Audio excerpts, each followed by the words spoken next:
from day one. Trump's initial response was to dismiss the threat of the virus. He completely failed to act on the need for protective medical gear for healthcare workers, for life-saving equipment like ventilators.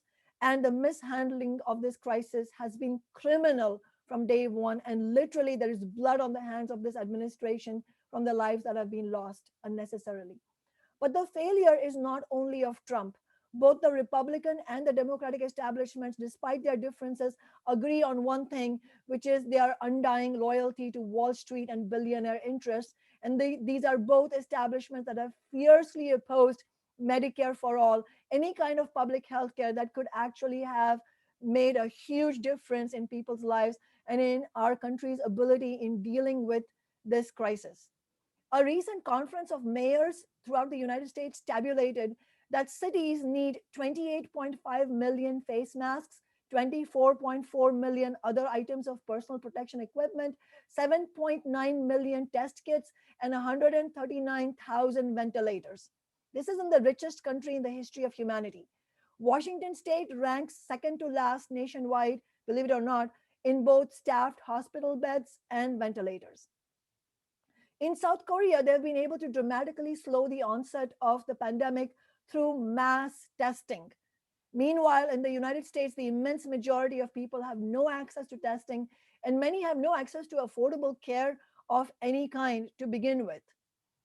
The healthcare workers, even the frontline workers, cannot often get tested, while of course the rich and influential are getting tested. The healthcare workers, the emergency workers, grocery workers, sanitation and custodial workers, delivery workers, public transit workers, postal workers. There are millions of workers right now who are putting their lives on the line every day and are being denied adequate safety measures and equipment.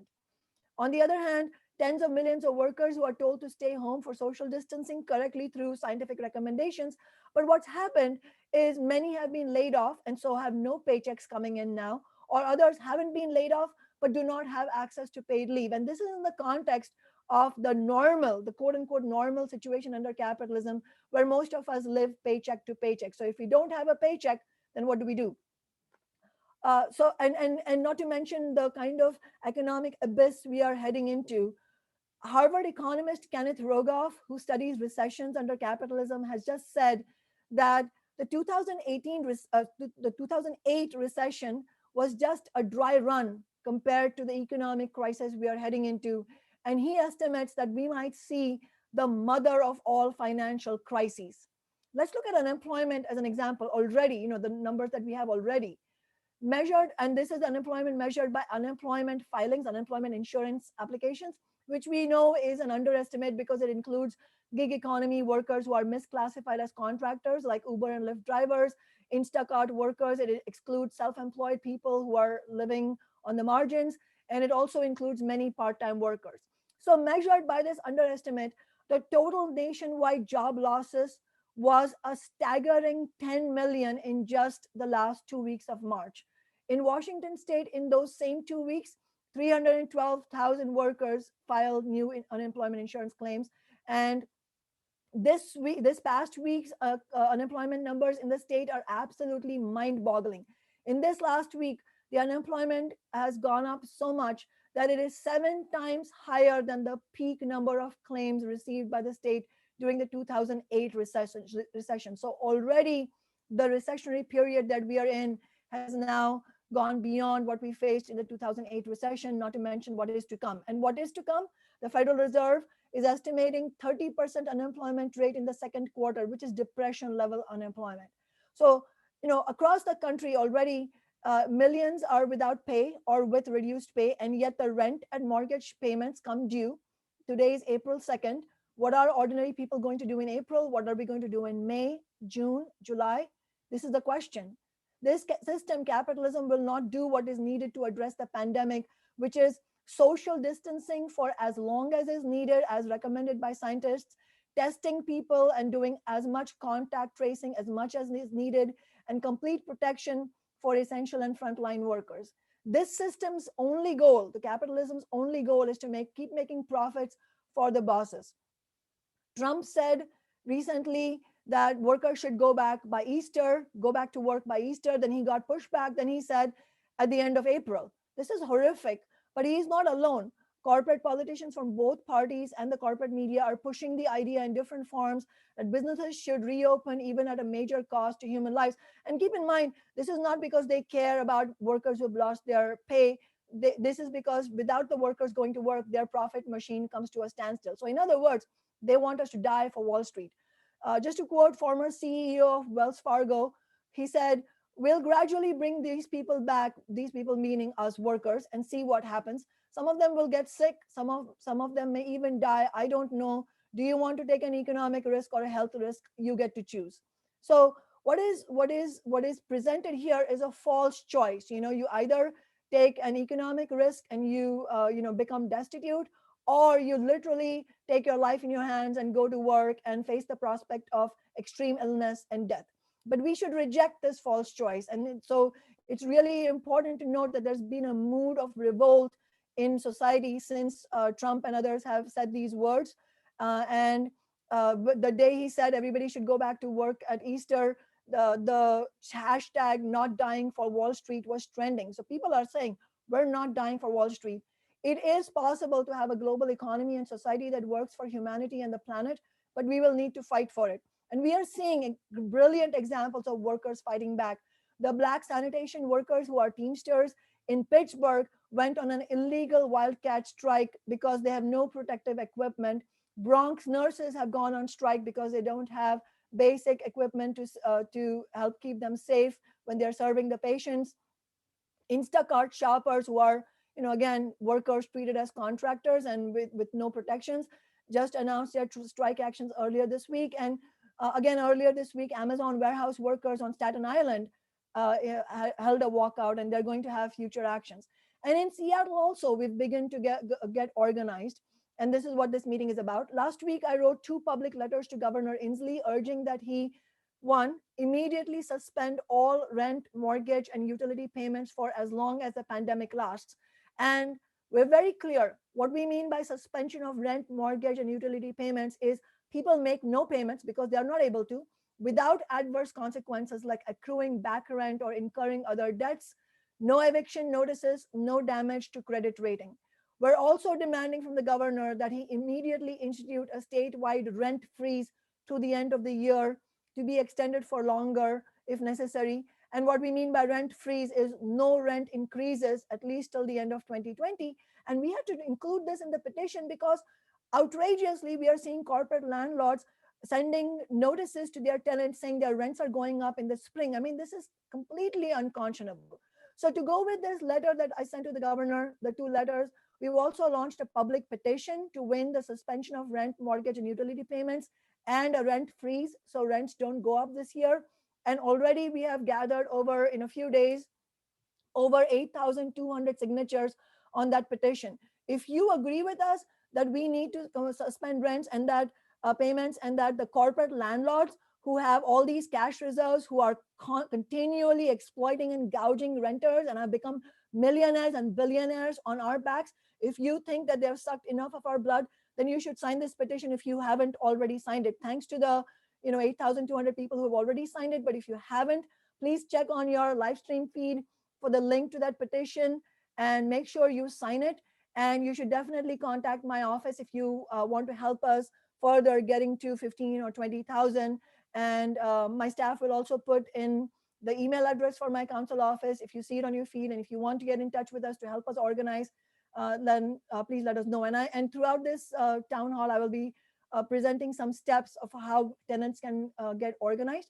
But the other struggle I wanted to mention before I invite our speakers to speak is the one of the most important struggles, not just in this city, but in this nation, because it will be historic, nothing short of historic if we win it, is the struggle to tax Amazon and other large corporations in our city. And this would be a tax on just the top 2% of the largest businesses. In other words, 98% of the businesses would be exempt from the tax. And especially to note that many of the small businesses have taken such a hard hit from this crisis. Many are wiped out and probably will never see the light of day again. So we don't want to affect small businesses in any way with this tax. All nonprofits will also be exempted. All public employers will be exempt. So this is just corporations like Amazon, big corporations like Amazon, like big law firms that are making money hand over fist, big construction contractors. So these are the corporations who have siphoned off the wealth of our city for decades, and they are not impoverished, and they are not about to become impoverished. In fact, corporations like Amazon are making more money now while denying their own workers, their delivery, warehouse, and grocery workers basic protections. They're denying them hazard pay, they're denying them paid leave. So, and Amazon is also making a bunch of profit from cloud computing because now all the work is gone online. So it's very important that we win this demand. And I know that it is hugely popular among ordinary people because this is what we need to do. And what we are proposing, and this is a joint proposal between me and Council Member Tammy Morales. So we should be thanking her as well for standing with our movement. And what Councilmember Morales and I together are proposing is that this year, for the rest of this year, we raise $200 million from taxing the largest 2% of the corporations so that we can raise enough money, 200 million, to provide immediate COVID-19 relief to 100,000 of our lowest income households. And that would include all the people who have just been denied a paycheck because they got laid off, or they're having to stay home without pay because they don't have paid leave. So it's not going to be everything. It's not going to be enough. It'll be probably be around $500 for 4 months, each month. But you know what? Just winning this tax will not only help people survive, keep a roof over their heads, buy groceries, buy whatever necessary prescriptions or essentials for their families and children and elderly family members. But most importantly, it will be such an incredible example of how we can fight back and win. And it is going to be a struggle. Make no mistake. We're not going to win this just because it's a rational idea, because it is social justice. We're going to win only if we fight for it, because the political establishment is not on our side. Let's be clear. This city council just 2 years ago repealed the tax that we had won a unanimous vote for. So let's just put our faith in politicians. Let's actually build a movement on the ground. And we have a petition for this as well. Don't get tired of petitions. I know there may be a feeling of petition fatigue, but we cannot afford to have petition fatigue. This is one of the main organs through which we can organize, and organizing requires being in touch with each other and building collectively. And that is why this is so crucial. And so this petition has already garnered nearly 5,000 signatures. We will be sharing that link now on your live stream feed. Make sure, if you haven't signed already, you should sign it, share it with your friends, and so on. So these are the two struggles that we're going to be building for in the next coming days. I can't promise that there won't be other struggles, because this is the mother of all crises. So things are dramatically changing from one day to the next. But let's make sure we are regularly having these town halls so that we use these as organizing opportunities. On that note, I want to invite many community speakers who are ready to speak with us, and they're going to describe why they are supporting the suspension of rent, mortgage, and utility payments, and why they are supporting the tax Amazon struggle, and how it links with their own issues that they're facing in their workplaces or in the work that they're doing as activists. So first, I wanted to welcome Matt Smith, who's a cargo handler at Amazon Delivery Center in Kent, and who's also been a prominent activist in the tax Amazon struggle this year. Welcome, Matt.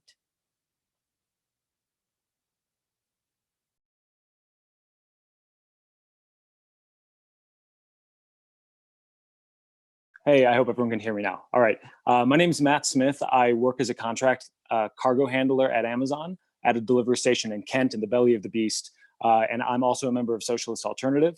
And this COVID-19 outbreak, it presents a new crisis for all of us that we urgently need to address.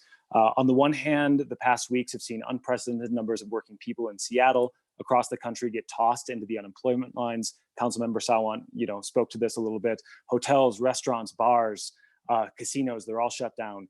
Airline workers and entertainment workers have been furloughed. Jobs have been lost. Even those of us who are still working, like me, we're seeing the impacts of these layoffs. My roommate lost their job recently. It's making us more difficult. It's making it more difficult for all of us, even those who are still working, to pay rent this month, next month. We're seeing family and friends lose jobs. We're seeing tens of thousands of households that are wondering how they're gonna keep the lights on. Meanwhile, those of us who do still have a job, we're working harder than ever. So we are working not just to provide essential services like healthcare, like delivery, but also to support, like I said, those family, those friends, roommates who have been laid off. And every single one of my Amazon coworkers, every working person in Seattle is feeling the impact of this crisis. But let's also be clear about something. For working people, this isn't just a new crisis. This is an acceleration and a deepening of an already existing crisis. Even before this pandemic, we were struggling to deal with skyrocketing housing costs in Seattle and all over the country. There have been months where I personally have paid almost 50% of my income just in rent. And I'm not alone. Even before this pandemic, almost half of renters in Seattle paid well over 30% of their income in rent. And in the context of these layoffs, these reduced hours, that number is almost certainly even higher than it was before. And it's not just a statistic. It has become a grim reality that without major intervention, many people will not survive this crisis. So we need a rent freeze. We need to suspend all rent, mortgage, utility payments for the duration of this crisis. And, of course, we need to tax Amazon and tax big business to fund social housing and to fund immediate cash relief for working people to make sure that people can get through this. Because Amazon, we're talking about the corporation that's owned by the richest person in the world, and they're not only doing fine in this crisis, as Councilmember Sawant laid out, they're thriving, they're profiting off of this. And so while working people suffer through this crisis, these executives, these shareholders are thriving, they're making money. We've seen at my warehouse, at my delivery station, we've seen a huge surge in demand for a range of items. People are increasingly ordering everything that they need online. And we're also seeing at Whole Foods, the delivery business of food is getting more and more lucrative as this crisis goes on. And Amazon continues to rake in money from this cloud computing business. This is one of their huge profit makers that Amazon has is cloud computing. As more and more people are going online, they're continuing to make money. But my coworkers and I, we're not seeing the benefits of Amazon's success here. After weeks, we're still driving without hand sanitizer. We're still driving without basic health supplies. We haven't received a raise. We haven't received hazard pay. We haven't received additional paid sick leave so that people can stay home when they're feeling sick and might possibly have symptoms of this virus. Amazon has failed to take basic steps to protect our health or to compensate us for being so-called essential workers.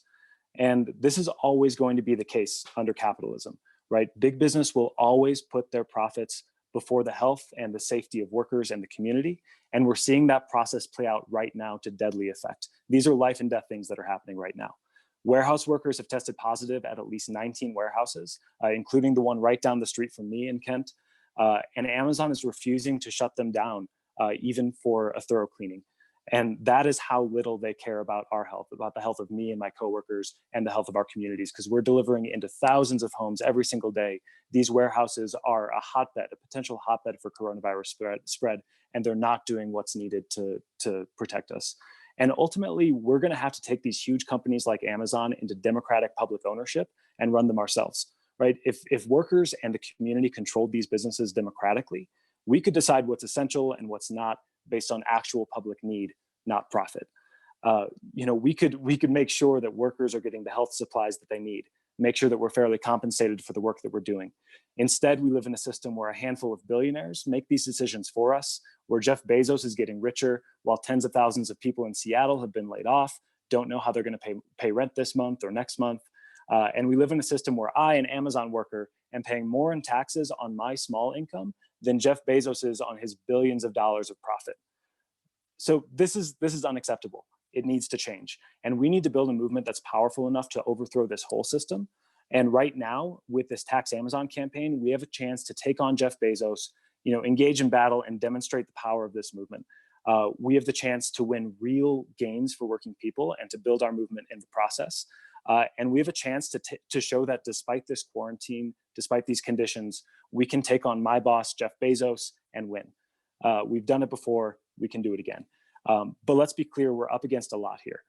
Big business, the political establishment, they will do everything that they can to stop us from passing this tax, either through the council or through a ballot initiative. And we need to take every path that we can to make sure that we win this. And already the city council is taking bureaucratic maneuvers. Councilmember Sawant mentioned this. They're taking these maneuvers to block this Tax Amazon legislation, to block it from being heard in a committee that's chaired by Councilmember Sawant. And it might sound like a small thing here, but every single maneuver like this, every small thing that they do is an attempt to water down this legislation for the benefit of big business. And our movement has to be ready to fight back against every single attack, big and small, to ensure that we not only win, we win big, and we can take this movement forward to win even bigger things. So I encourage everyone here to get involved in every way they can. Donate to the Tax Amazon campaign, join our virtual signature gathering campaign launch this Saturday at noon. And importantly, everyone on this call should call and email all 9 of these city council members in Seattle and make sure that you tell them to refer this Tax Amazon legislation to the Renters' Rights Committee, which is chaired by Councilmember Sawant, co-chaired by Tammy Morales, and tell them to make sure that we pass this bill as quickly as possible, pass a strong bill, and that we need action on this, not just words, to help working people in Seattle. Thanks.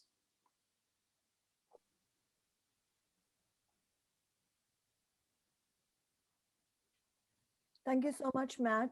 And as Matt said, how stunning is it that cargo handlers like him, the delivery drivers he works with, the Whole Foods grocery workers and the warehouse workers are actually paying more as a percentage of their income in taxes than Jeff Bezos is, who is the richest man in the world. If that makes you angry, and it should, unless you are a billionaire yourself, that makes you angry, then make sure to sign the petition.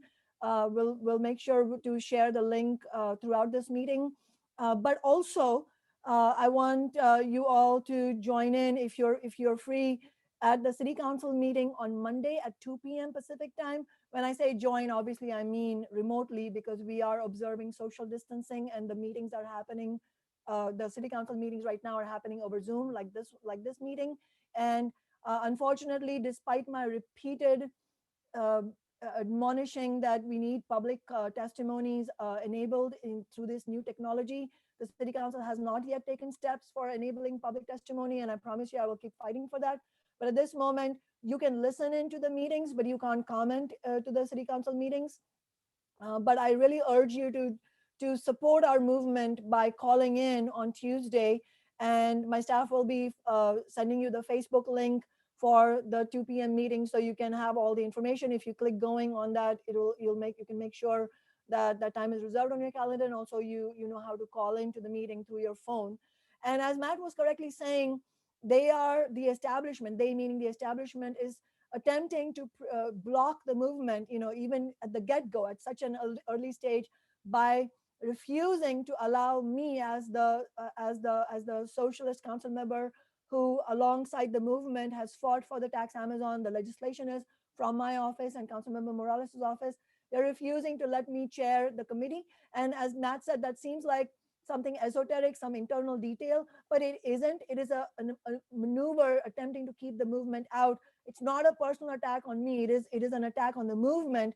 And so again, if that makes you angry, listen in on Monday, because I will be advocating for this legislation to be discussed in my committee. We may win or lose that battle, but you know what? It's important to keep fighting. And what's most important is to not allow these battles to happen in the back rooms. So as an elected representative of working people, I refuse to have these I refuse to allow them to undermine the movement by forcing me to have backroom discussions. I always bring discussions into the public eye, so that we are at least able to expose the politicians who are not on our side, because they will say one thing and do another. So it's very important. And Matt was also talking about how even though Amazon and its contractors are making so much money, they won't even provide something as small as hand sanitizer for the trucks, for the drivers and the cargo handlers. And we're also hearing of doctors and nurses and other hospital staff facing shortage. We're seeing these courageous nurses throughout the country who are going to serve the COVID-19 patients wearing garbage bags as gowns, because they don't have gowns. So we're so grateful to have tonight to be joined by a nurse who works at a large community hospital in the Seattle region. She is a union member. She has been treating COVID-19 patients in the ICU, has experienced illness herself, and is speaking from the front line. So please welcome Emily Barnes.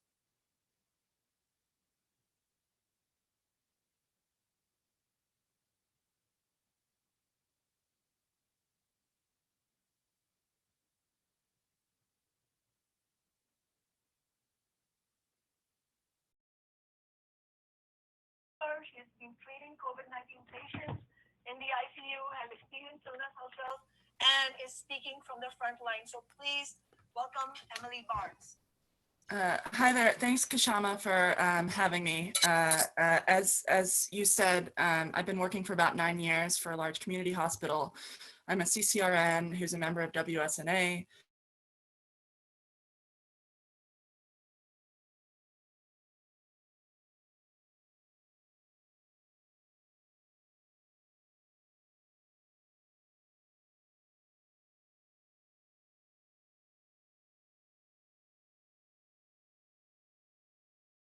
Hours were on breathing machines with maximal support.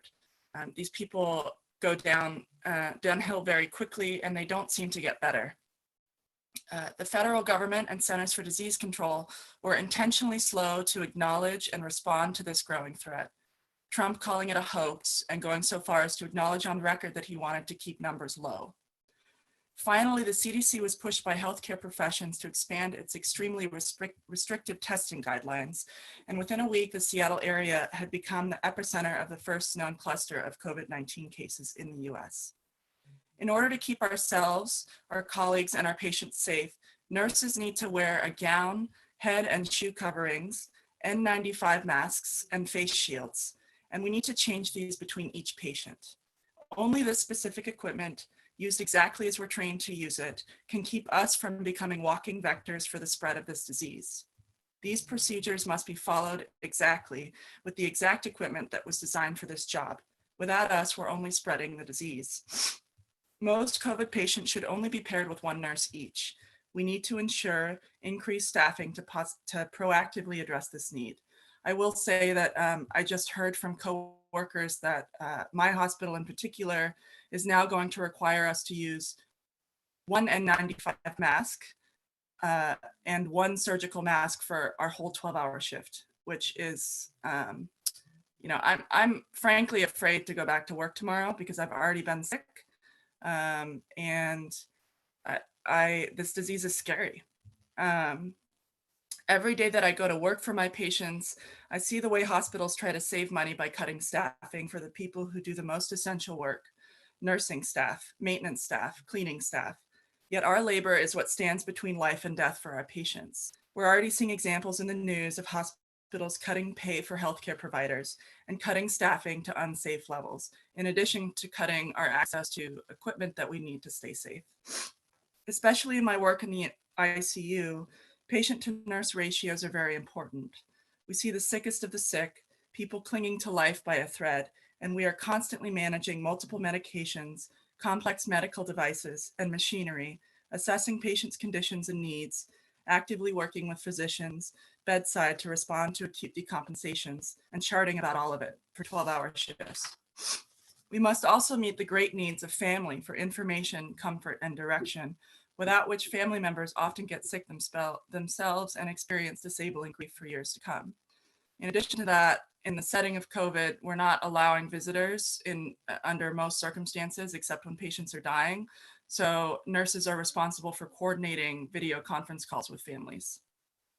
This is where WSNA and other nursing unions come in. United in a union, us nurses can fight to protect our safety and to protect our patients by limiting things like mandatory overtime and working longer than 16 hours in a row. And they fight for legislation like the uninterrupted meal and rest break law that was just passed. Without this fight, equations and profits are the only things driving healthcare decisions, and we can't do our jobs of saving lives and supporting families. At best, this is a tenuous and constant struggle which nurses have been fighting for a long time. But then comes an event like COVID-19.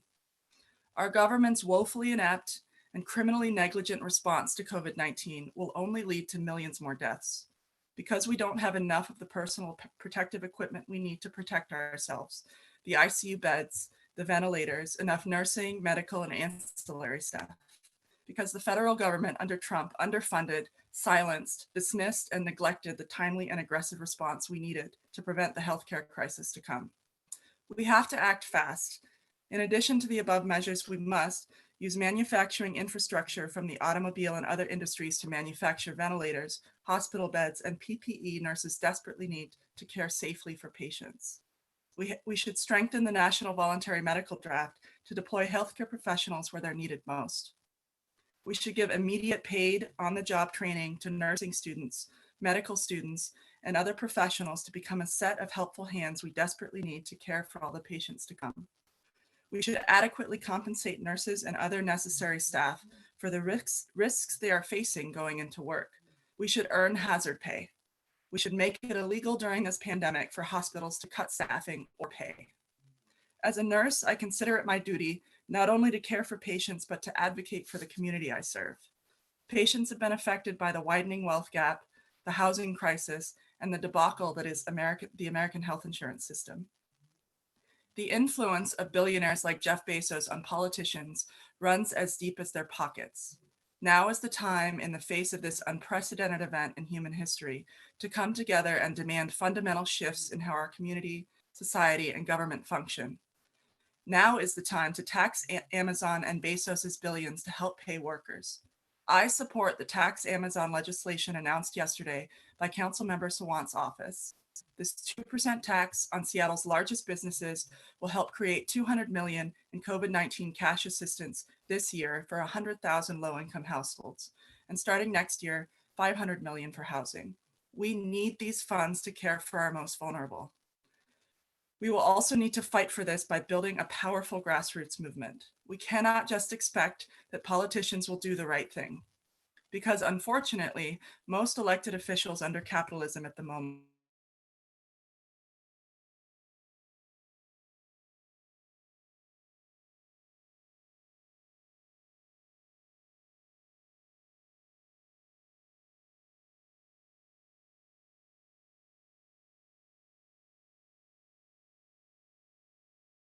our community members, along with the development of more robust telemedicine systems.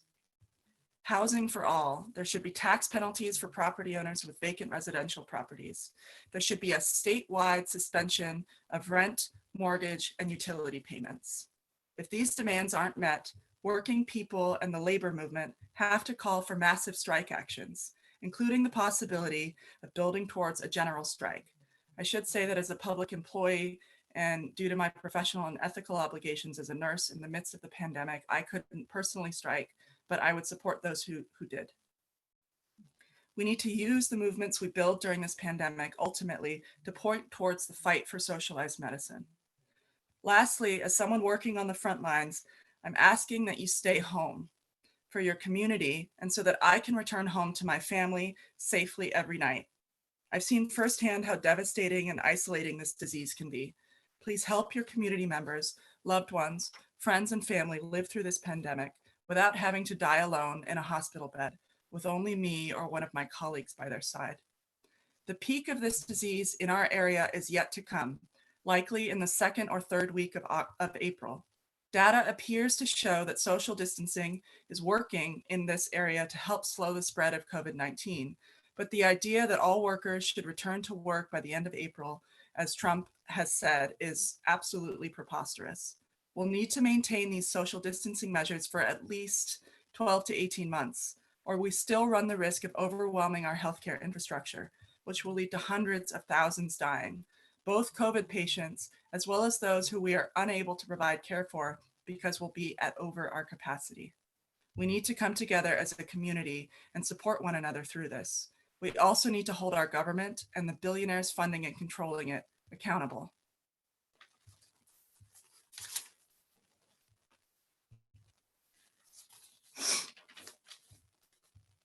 Thank you so much, Emily. And as Emily said, the peak of infections is coming up in April in a week or two. So it's really important, as she said, from her standpoint as a trained and experienced frontline healthcare worker, that social distancing is important and it's important to continue.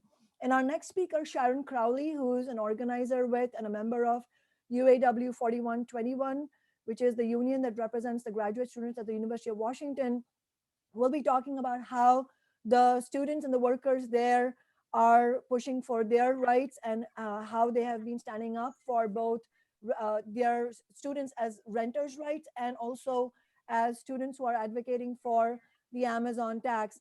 And as Emily said, it's a preposterous idea to suggest that workers should return to work anytime soon, because we know of the dangers that it poses to our very lives.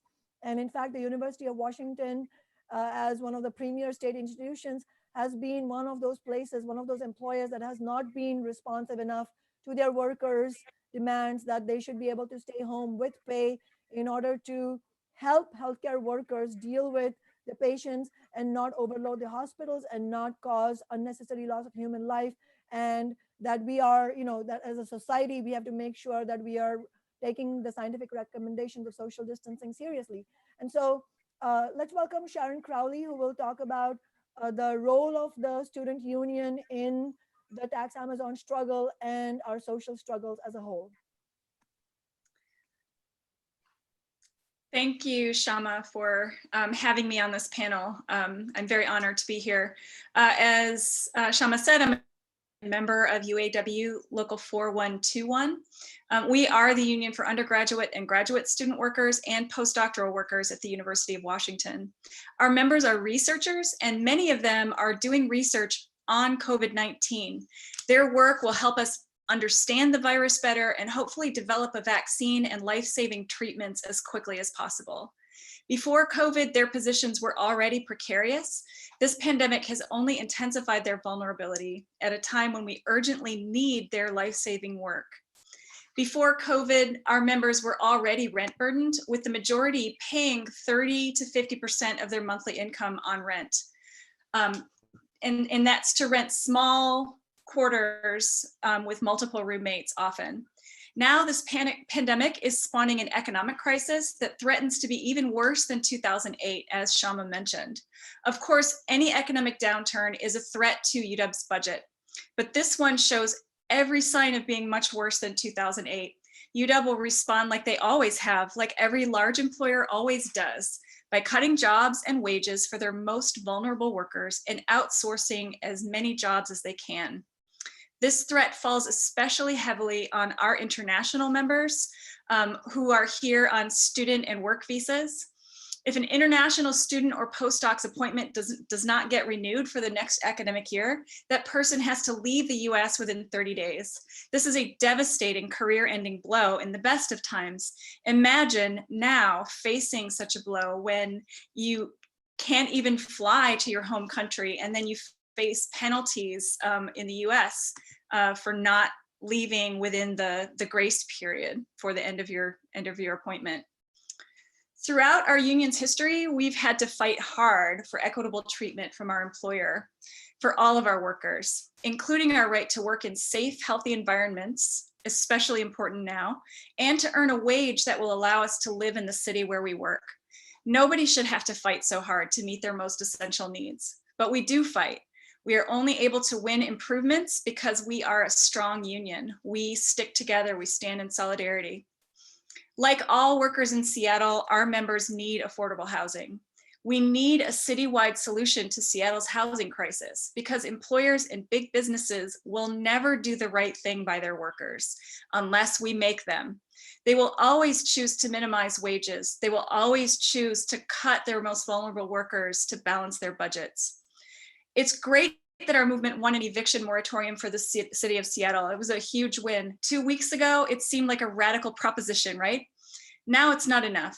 We need to freeze rents, and we need to provide real financial relief quickly to working people who are losing their positions, losing their pay entirely because of this crisis.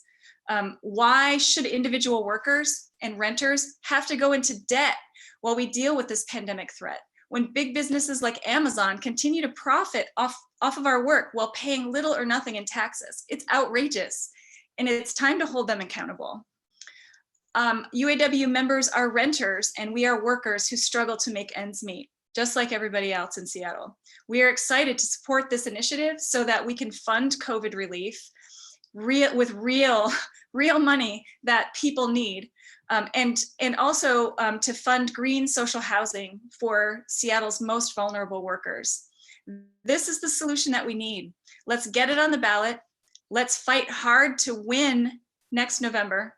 And it will be a fight, like Shama said. We know that big businesses and big employers have big resources, but we can win if we organize. We can win if we stand in solidarity with each other. 6 feet apart for now, but we can do this if we fight together for what we need, for the relief and for the resources that we need. Thank you.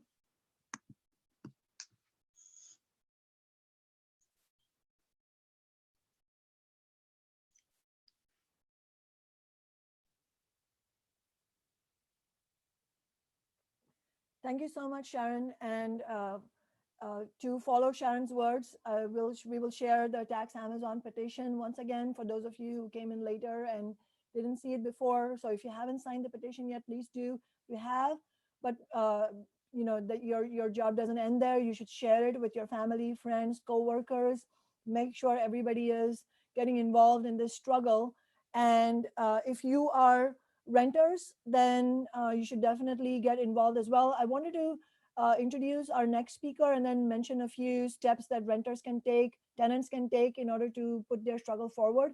Our next speaker is Eunice Howe, who is the organizer and with Unite Here Local 8, which is the union representing hotel workers, many of whom are women, people of color, many are immigrants. They come from vulnerable communities, and they do a lot of incredible work that allows the hotel owners to make profits. And their work is often invisible, but it is very hard work. And so it's really important that we have their voice in this town hall as well. The workers have been, the union members have been on the front lines of every major struggle that I can remember since the 5 to 15, 6 years ago. And, you know, talking about the most vulnerable people in our community, many of whom are women and people of color and LGBTQ people. One woman who signed our rent suspension petition said, quote, "I was laid off from all my jobs and I have no income coming in. How am I supposed to pay rent without a reliable source of income? So many of my friends are in the same boat as I am. The rent, mortgage, utility suspension is necessary. Otherwise, how else are we going to get through this without inexplicable debt on the other side?" This is very important. You know, we are fighting for our lives, and we are fighting for our lives, meaning we are fighting for the physical health of our bodies against this virus and against the capitalist class that wants to send us to work despite the threat of the virus. And we are fighting for our lives in the sense that we have to organize. Otherwise, the financial burden of this recession will be put on our shoulders and not on the billionaire class, which can afford to pay for it, just like it happened in 2008.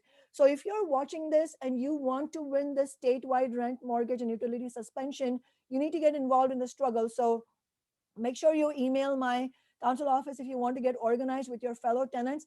And as Sharon said, we are doing it 6 feet apart, social distancing, but we can still get organized. So if you think that the fellow tenants in your building want to get organized, then call my office. We will make sure to share some basic ideas of how you can carry this out, how you can bring tenants together, how you can all collectively put pressure on your landlord. So on that note, I wanted to invite Eunice Howe to share a few words. Thank you so much for having me. As frontline workers in the hospitality, food service, and transportation industries, nearly 5,500 of us in Unite Here Local 8 are in Washington and Oregon, are one of, and our families are one of the most affected by the coronavirus. Thousands of us are laid off in the face of decreased travel, canceled meetings and hotel bookings, university closures, and suspended sporting events. 95% of our membership actually is laid off. While the affected industries and corporations will rebound, this is totally catastrophic for workers like us facing an unexpected loss of our livelihoods. We were living the paycheck to paycheck before, and now we don't know what's going to happen tomorrow or next month. And as a union, we are fighting tooth and nail to protect healthcare for our members during this health crisis pandemic and to keep corporations accountable, right? We deserve healthcare even though we're laid off. That's absolutely right. We are also doing all we can to support our members at this time. If you have the means, we have set up a hardship fund online, unitehere8.org/donate for our members who are struggling. The 95% of our membership who are struggling, thousands of us are laid off. And we are so excited to be in this fight alongside all workers for a better future for our health and safety on the job. I was so happy to hear from the healthcare worker earlier today, because they're really on the front lines, right? For all the grocery workers, for the healthcare workers, for all the delivery workers, the warehouse worker. Thanks for sharing your story, Matt. Right, we're all in this fight together. And we're excited to be here at the table and fight together to tax big businesses. Thank you so much.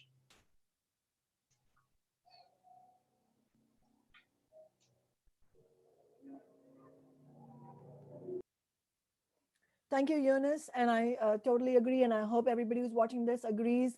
All workers who are forced to stay home because of this pandemic need and deserve full income while they are at home and full health care. They should not be denied their basic rights because of the pandemic. The burden of the pandemic should be put on the billionaires and the hotel owners, not on ordinary people, the workers who are doing all the work to make the profits for the bosses.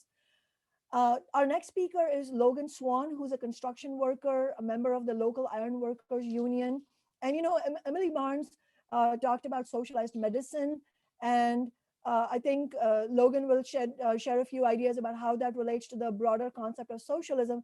But before he goes on, I wanted to share something that a Boeing worker wrote to me this morning on my council office email. We received an email from a Boeing mechanic who said, this is quoted from this Boeing mechanic who says, I received a text message from my manager this morning, this morning, April 2nd, relaying the company's plan to offer voluntary layoffs to certain employees and also to remind us of the planned return to work on Wednesday, April 8th. Can you imagine this? Boeing is telling its mechanics to return to work on April 8th.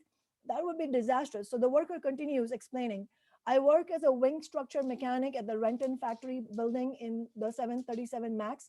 As I'm sure you're aware, that airplane has been grounded since March 2019 and production has been halted since January. Boeing still produces the P-8 military variant 737 in Renton at a rate of about 1 per month. We have no reason to be at work. Boeing management expects to resume production in May, but has no timeline from the FAA, the Aviation Administration, to recertify the 737. So, what's the urgency for these workers to go back? It's not like it's not like the managers are saying, let's repurpose the factory to produce ventilators and ventilator valves. Let's make sure all the workers who are sent back have social distancing observed on the factory shop floor. They have full protective equipment, and let's help society. It's not like they're saying that.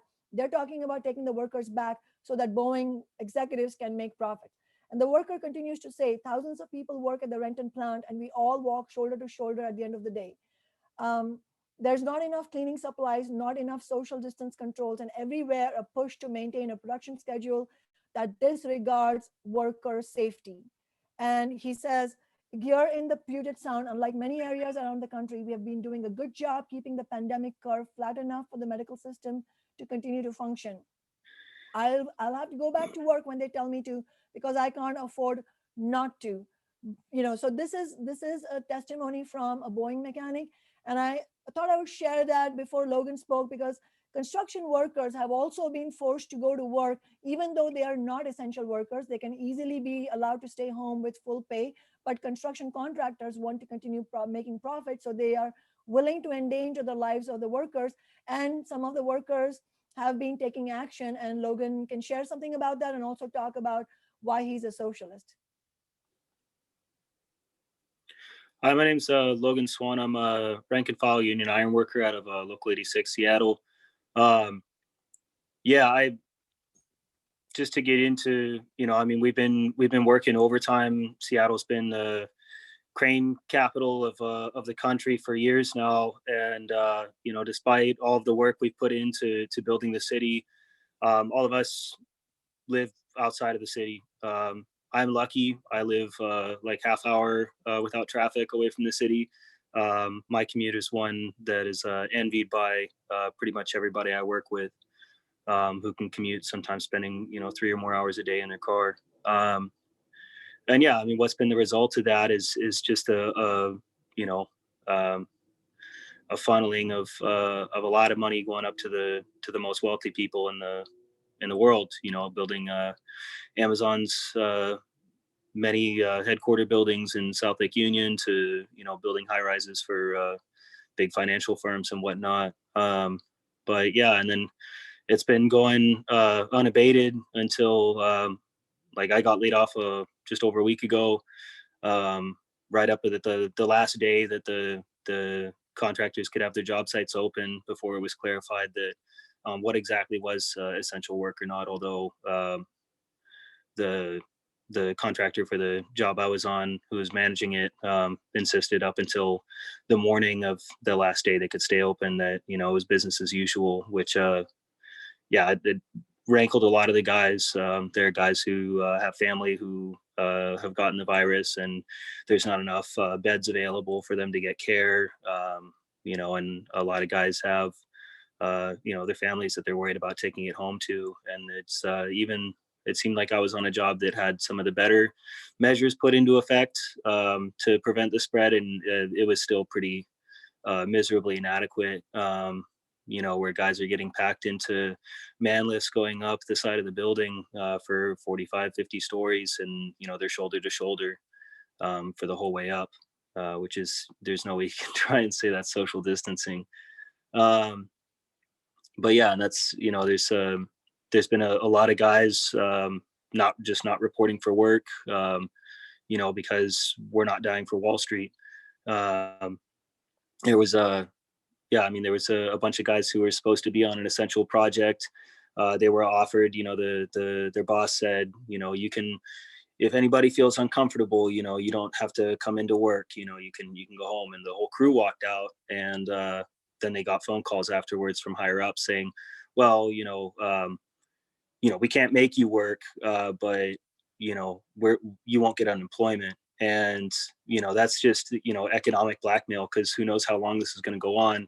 Who can afford to just not have any income for months, possibly, other than Bezos or Bill Gates or whatever, but certainly not people like us. And that's basically the only way they get denied unemployment, is if the contractor, when contacted by unemployment, said, yeah, deny them. We didn't lay them off, they chose to leave. So it's not like it's out of their hands. It's them forcing them to come into work, even though it was clear that every person on that crew did not feel safe coming into work. So yeah, and I think that what this pandemic is doing is just making it clear to people that this capitalism isn't working for the overwhelming majority of people on this planet and people in this country. We go to work and we've had not enough to show for it. Like, they're talking about how the pandemic is ruining the economy, but what was it working for us to begin with? I couldn't afford to live in the city that I built. Hotel workers couldn't afford to live in the city that that they worked in. You had all the sanitation workers, all the regular people who helped make the city run. We had no say in how it was run. And as soon as we were done, putting in our labor there to make it run, it was time to get out. Go back to whatever suburb or community that's outside of the city. That's where we need a new system, one that works for people, that's run by working people. I don't see why. I don't understand the logic of all these people putting in the work to make things happen and then having absolutely no say. That's shocking. We would any person, what is it called when you have no say over anything? Well, that's a dictatorship. That's not democratic.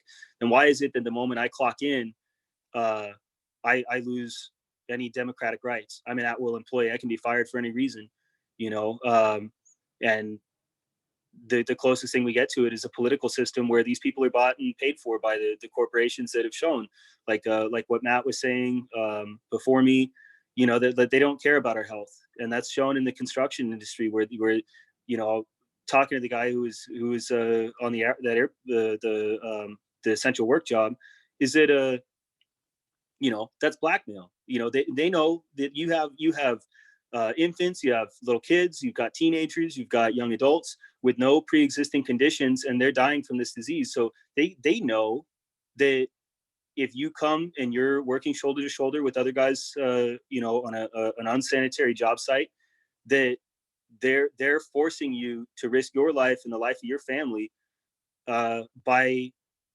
threatening to bankrupt you, threatening to turn you out of your house, threatening for you to not be able to feed your kids. That's vicious. I mean, there's no way that anybody would go, that would look at that system when look at the system that makes that possible, and look at the people responsible and the people who are benefiting from that, and say like that's okay for that to be the situation. And that's why I'm a socialist. That's why I believe we need a new system where, you know, we get to say how things are built instead of being told what's going to get built. I've been working on a luxury hotel, and that went right up until the when it was forced to be shut down by the government, because otherwise I would have been denied unemployment, which because of the way that's structured, I'm still waiting. But you know, I think it's that would be, you know, taking the top 500 corporations under democratic public ownership, where the workers would have democratic say over how that goes. And I think it's also, you know, with the fight to build public housing and this fight to tax the wealthy, you know, it's 100 companies that are producing 71% of global emissions. You know, if we had democratic control over that, if we had a say over that, I think the majority of people would be saying we need to actually address, you know, we need to have a transition away from that level of emissions, given the scale of what we were looking at prior to the pandemic. You know, it's just it's been a snowball effect of worse and worse things happening, and you know, and the root cause of it is a lack of democratic control on the part of working people. And so I think that's tied to that is how this pandemic would have been handled if we had democratic control over the economy. Because why is the economy going into this insane crisis? Is, you know, nothing's been destroyed. I mean, other than humans' lives, but clearly those aren't valued under this system. Not, you know, the hotel I was building is still standing, waiting to be built, but no material has been destroyed. All that's happened is that a lot of working people haven't been able to go to work, but there's been nothing taken from society as a whole. And there's been the ability to feed and house everybody, but this system can't handle that. And not only that, it hasn't been able to respond to this crisis, you know, where there's not adequate testing. People we're getting charged for shit when they were going in just trying to take care of their health. And so if we had democratic control over the economy, we would have socialized medicine, and workers would be able to go, you know, I'm sick, I'm not going to come into work. You know, we would have been able to, you know, through a planned economy that was democratically run, roll out mass testing and contact tracing on a mass scale. And so this pandemic never would have reached this level of crisis, because even in these other countries like South Korea, all they did was take those steps, and they were one of the first. They were, you know, after China, they were affected same time or before that we were. And, you know, here we have the most cases far and above over anybody. It looks like New York has more cases alone than China did. And so that's, you know, being able to repurpose industry to respond to producing what's desperately needed at this time, instead of, you know, legislators having to, you know, and they don't have to, they could, you know, they're the ones who write the laws, but they could mandate that, you know, we're changing all of this production over to making ventilators, to making masks, to making the things that we need to respond to this pandemic. And instead, you know, they're going and begging for it, and, you know, it's completely inefficient. And in the meantime, working people are being forced to worry about, you know, that they have concerns over over the economy, over if they're going to have a job. You know, how many people have been shunted out of work through no fault of their own and are waiting on unemployment, and it's not enough. And you know, that's the foundation of this pandemic being able to reach the scale that it has and to impact people's lives the way that it has, was built long before this pandemic. And it lies with a fundamentally, you know, crisis-ridden economic system that doesn't place the needs of, you know, we don't produce all of this stuff to meet people's needs. I don't build all these apartment units to house people. if I did, we wouldn't have a homelessness crisis prior to and a housing crisis prior to the pandemic. And that's where I think it's we need to be fighting for a socialist transformation of society. That's not just to in this piecemeal way try to put out the fires that the arsonists of capital have been lighting. And this isn't automatic. But linking the fight to put out those fires to putting out the source of it. And so we need to be fighting to tax Amazon for the rent and mortgage and to fight for rent and mortgage suspensions. But we also need to be linking that to a broader struggle that we can move past the limitations that we're under now of actually being able to meet human need. And yeah, it's just, I think that it's necessary for us to be looking beyond what the limitations of the system have been forcing upon us, to be fighting for crumbs.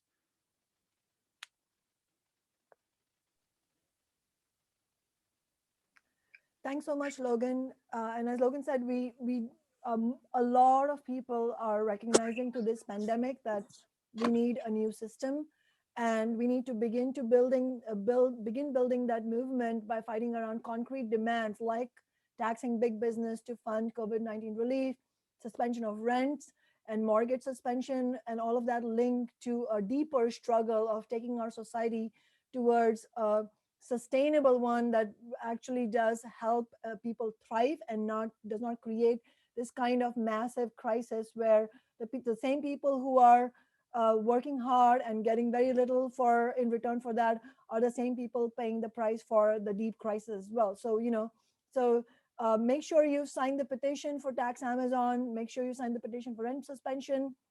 Our next speaker is Violet Levitai, who is the executive director of the Tenants Union of Washington State.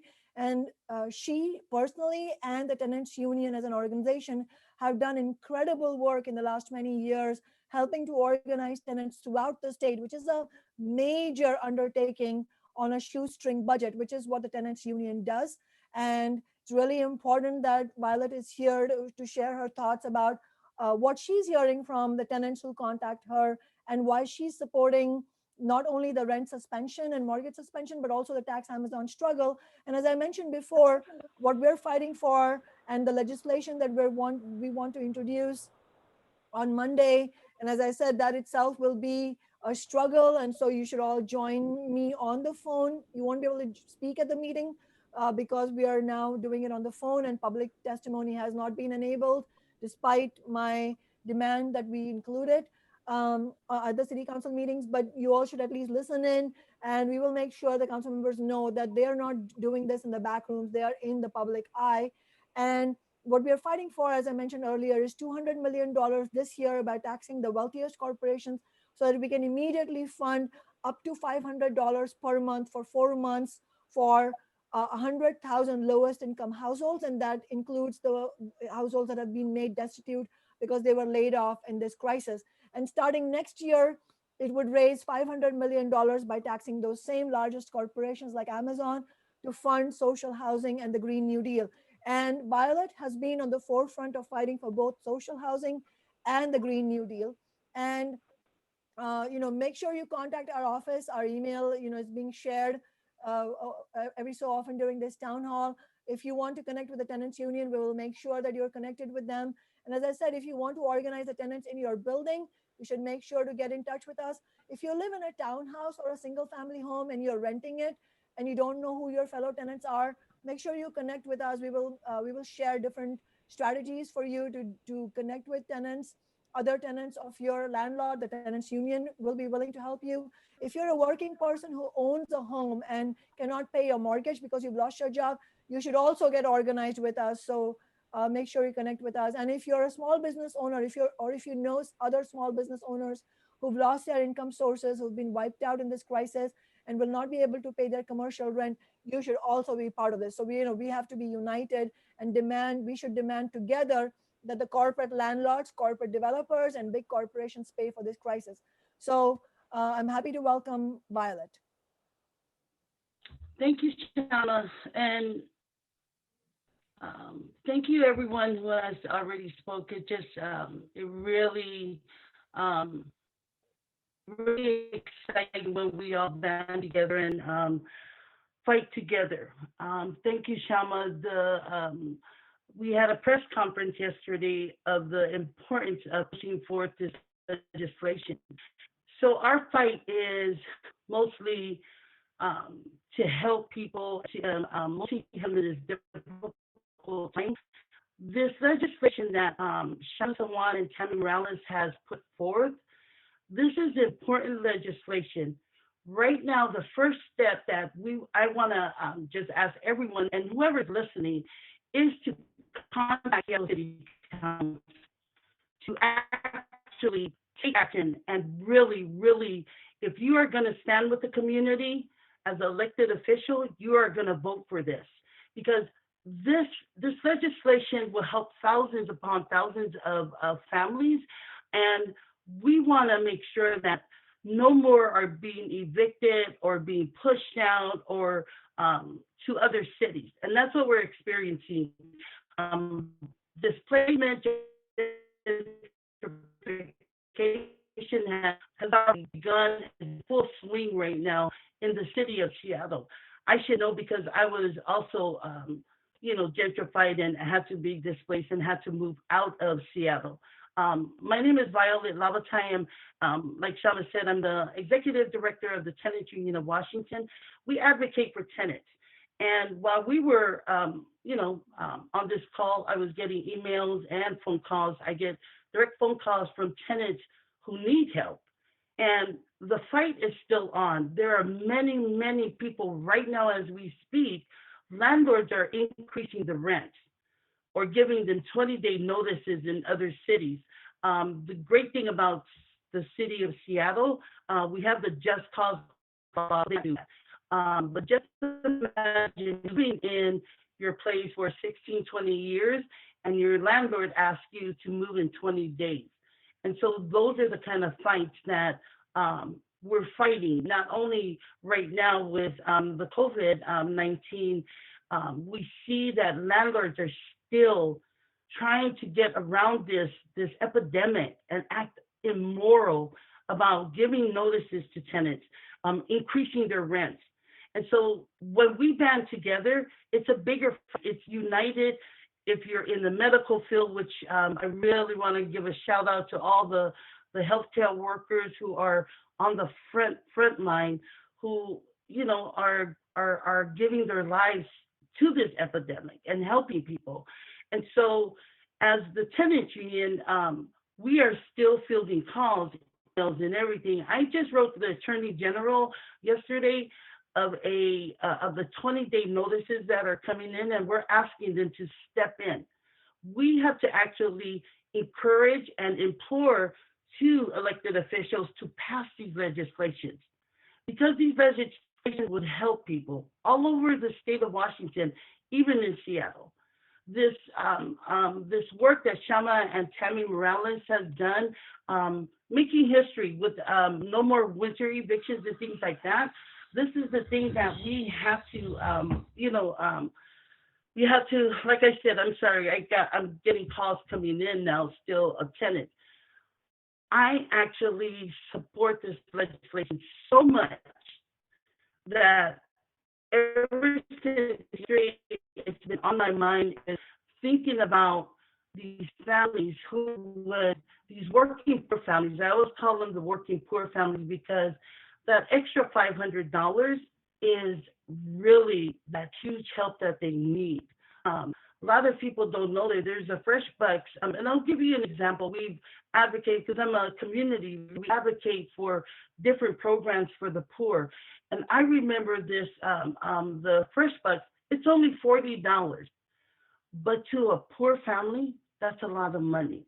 That's an example of everything that we're fighting for people losing their jobs, being laid off, getting their unemployment.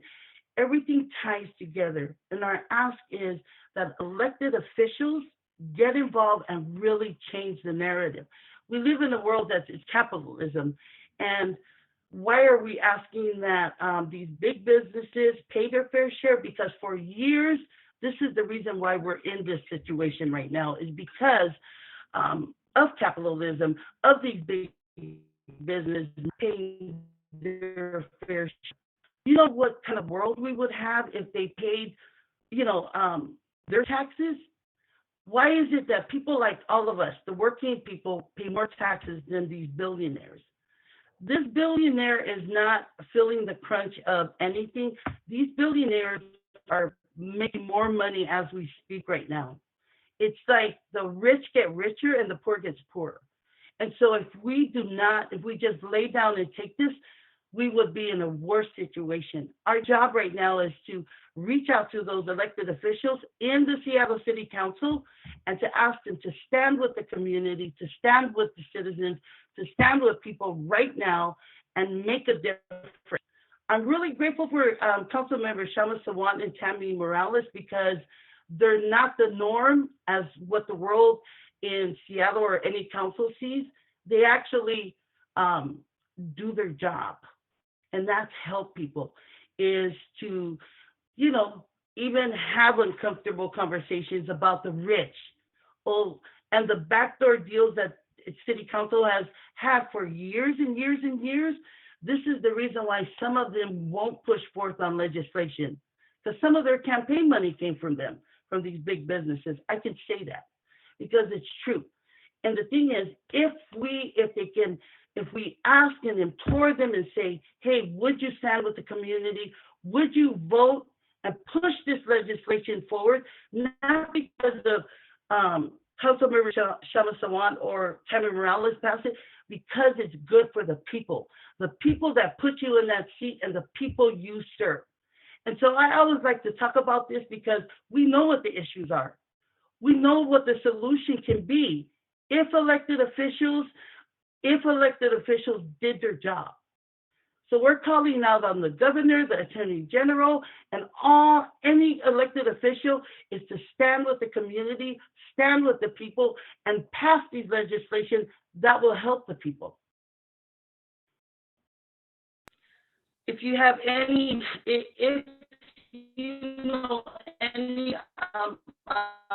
people that need help, we get calls. We are actually helping people as we speak. Our hotline is still going on.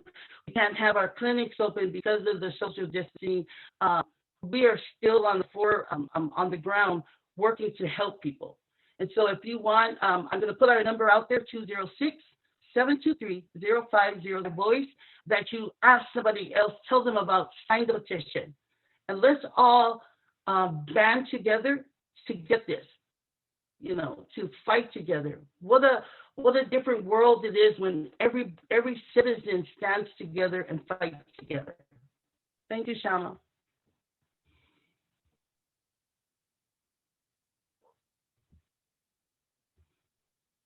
Thank you so much, Violet.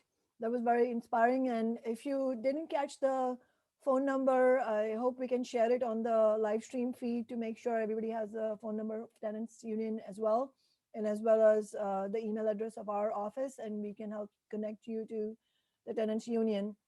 And I apologize, we're trying very hard to make sure that the quality of these town halls is, the technology is good enough, and sometimes there may be some disturbance and you may not hear all the words.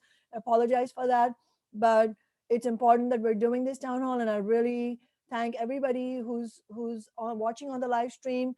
Really appreciate your participation in this, and believe me, you're not passively participating. Everything you're writing on the live stream feed is very, very important to us, and moreover, your participation in the movement is very important. And our next speaker is our final speaker, but not the least, Reverend Angela Ying, who is the senior pastor at Bethany United Church of Christ. Many of you might have already heard her inspiring and moral call to action, and whose message of morality actually is and religion actually is very much in line with the vision of society that Logan laid out, that when we are fighting in a political struggle, fighting for social justice, that is what brings out the best in all of us. And Reverend Ying has been on the front lines of fighting for tenants, fighting to tax Amazon, for communities of color, and especially for our homeless neighbors. I hope many of you are also watching this. Reverend Ying has really been a voice for homeless neighbors who are, I know, facing the brunt of the housing affordability crisis and are also now among the most vulnerable in the pandemic. So we need to be fighting together and build solidarity among those who are homeless, those who are on the edge of homelessness, and those of us who are not facing the prospect of homelessness but want our city to be affordable for everyone, and especially in this pandemic, want to make sure that the most vulnerable are not the ones who are again pushed to the bottom. And so I want you all to welcome Reverend Angela Ying. And while she's getting ready to speak, I wanted to say one of the members of the Seattle Education Association, Austin Simmons, has been really working hard to spread the word about the rent suspension petition. And if you want to help Austin spread the word, while maintaining social distancing, you should let us know, because they definitely need help spreading the word throughout the city. And I know they are excited about doing it for Tax Amazon as well. So we need your help in spreading the word and making sure people get involved. So Angela, take it away. Thank you, Shama. Thank you to everyone that has joined us this evening. Just want to say again, thank you for staying home. Share with my people in my community and beloved community, saying that you're loving your neighbor as yourself by staying home. So just grateful that we can do that together and still mobilize. Why am I in this tax Amazon movement? For me, it's totally important. For me, it's a moral issue. It is a just issue. It is an economic issue. It is a people issue. And I know that there's only one answer to who will pay for the coronavirus, and it has to be tax Amazon. Basically, that is the answer. I mean, I've seen in my own lifetime and in my years of ministry, deep struggles of Black and brown communities, immigrants, and working people. And I'm just so grateful for all the stories that you've already heard. And I add to that, because part of it, of why we're in this movement together, is building solidarity among working class people across racial boundaries. I mean, across the board. And that's so important because we need to win Tax Amazon, and we need to be able to stand together as people, as we heard the different stories. Yes, I've been working because that's my calling, to work with the most vulnerable. Also worked as you realize, the situation in the detention centers and the prison is also horrific, in the fact that people are being hurt and dying in the midst of this virus. And so again, why is it so important to work together as with not only communities of color, but also across the racial boundaries, is we really need to build solidarity. I found also another thing that's really important is I want to put out to the workers, but also lift up the musicians and the artists who have also lost their jobs, and that because of their gifts not being able to use in the midst of this virus. So I would share with people, as a person of faith, as a leader who sees the importance of beloved community and building solidarity across racial and economic boundaries, that we continue to fight for the 200 million funding for our lowest income people, that we fight for $300 million for affordable green housing, that we suspend the rent and mortgage and utility, and that we have a statewide rent freeze. People, not profits, is what we're talking about. People's lives are on the line, and we together can stand together in solidarity to make this happen. Public need, as others have shared, not profits, and that it's so important that we stay together, as that Tax Amazon is the movement that we work together. Again, if people can sign the petition, if people can donate to the movement, if people can volunteer, and people can join Saturday as we launch our signatories, we're going to need 30,000 in order to make this happen, and we can do it, but we need you to be able to do that. And I have faith that we can do that, because ultimately I believe in the people. I believe that love wins, not death. Death doesn't get the last word. And that part of it, as we go into this Holy Week, and I think about Holy Week as well as Passover. And then for me as a person of faith, what is Easter? Easter is new life. And for me, that means we need to tax Amazon. For me, that is Easter. That means people come together and we stand for people and we make sure that they get their sick pay leave, that they get paid, that they don't have to pay for their mortgage and their utilities and their rent while they're going through this struggle, while they lose their jobs, and that we could stand together. For me, it is a huge moral issue. I think all people, and I would invite other faith leaders and other faith communities as well, because all of us have faith, and that we gather together in beloved community and make a difference. I do thank everyone that is a part of Tax Amazon, because I really believe this is the way to go in order for us to make a difference. And I wanted to end, because there's two women of color that have inspired me throughout the years. There's a lot of women, a lot of men, people of color, workers that continue to inspire me. But I wanted to share these words with you in the midst of it. And that is, I think we're going through a time of real grief. People are grieving. And if you think about it, the first emotion to grief is anger. So I encourage you to use that anger for good. Use that outrage for that good energy that you feel for good. And you could do that by joining in our Tax Amazon movement. In the words of Maya Angelou, I just want to share with you, she writes, "You may write me down in history with your bitter, twisted lies. You may trod me in the very dirt, but still, like dust, will rise. You may shoot me with your words. You may cut me with your eyes. You may kill me with your hatefulness, but still, like air, will rise. Out of the huts of history's shame, I'll rise. Up from a past that's rooted in pain, will rise. Leaving behind nights of terror and fear, will rise in a daybreak that's wondrously clear. You will rise, bringing the gifts that my ancestors, our ancestors, your ancestors, all ancestors gave." She writes, "I am the dream and the hope of the slave. I rise, I rise, I rise." So for you, and yes, for you, we will rise. We will rise, and when we do, we will make sure that we tax Amazon and big business, because the people are counting on us to make a difference. Let us rise and do the thing that we need to do. Tax Amazon. Thank you.